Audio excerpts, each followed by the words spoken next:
How are you guys doing? Welcome back to another video. So we have ourselves another icon, Xabi Alonso, who I actually did not know they added into the game till just recently. But yeah, it's a nice addition. I like it.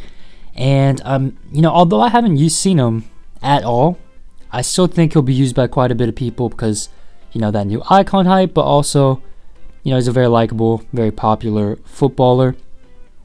And I look at the card, right? There's nothing really too spectacular, and I still, even after using him, I don't know what his best position, his best role is. And when you look at the card, you think one of two things, right? Either a deep-lying playmaking midfielder or maybe a secondary CDM, someone who can kind of, break up the play and then transition the ball from defense to attack. So I used him actually as a box-to-box. He'll naturally play as a box-to-box if you don't put any instructions on, because he does have the high work rates. But I thought that would just be best to kind of test out and feel his, all his attributes, not only see how he plays in a deep position, but also going forward, driving forward, seeing how he does offensively. So the first thing I will say, right, his pace is low 70, but the nice thing is you can make him lengthy, and as you guys know with the lengthy meta, those long strides will make a player feel much quicker. So in transition, I thought he felt fairly quick, which I think,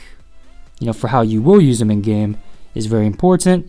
And the one thing, so if you guys have watched, for example, Ilkay Gundogan, right, and what he does for Manchester City, his best trait, I would say, is his attack positioning. So he's very good at kind of timing his run, making that late run, and then finding that, I guess those tiny pockets of space inside the 18-yard box, and then attacking it, getting the ball, and then scoring, right? So he's very good. And Xabi Alonso, I would say, is very similar in that sense in how he plays in game, because he's almost like a second striker, right? He always makes that very good attacking run into the box, and then when he does get that space, when he does get onto the ball, he's always able to score. So only has the 70 attack positioning and 68 finishing, but this guy scored so many goals for me, unintentionally as well, and that's just down to his positioning. He can also score from range, with the very good long shots and shot power. And then the passing, right? The main thing you think of when you think of Xabi Alonso, right? The long diagonal ball, and also the over-the-top through ball. So, he's able to do that, but I really did like his ability when it came to, it's maybe not something you necessarily think of when you're playing, but just the simple distribution, when you, I guess, win the ball back, his ball retention, and maintaining possession was very good, very reliable and very accurate. So when you're in your own half, trying to shift the ball, transition the ball, he never loses it. And then also when he does drive forward, he can play that playmaking role, very good at kind of just, I guess, threading the needle, slotting the ball through for your attackers to run onto. So yeah, his all-round passing is very good. On the ball, as you guys know, those really low dribbling players, they don't feel good in game. And this guy, he feels very heavy. Doesn't have the best of builds. He's 6 foot. Also really bad, agility? Yeah, he has 70 agility, also pretty poor balance. So when it comes to actually maneuvering with him, he doesn't feel good at all.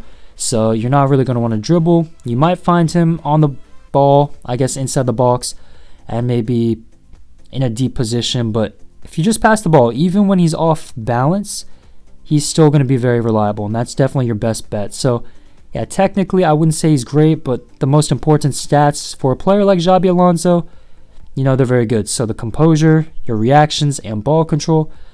So in that sense, he's very good. But yeah, he feels very clunky, very heavy, and I didn't really like how he felt when it came to the dribbling. The defending, very good when it came to zonal. Good at kind of picking out passes, doing the dirty work. And yeah, he's got the 88 interceptions and 84 defensive awareness, but also very good going into the challenge. Very strong.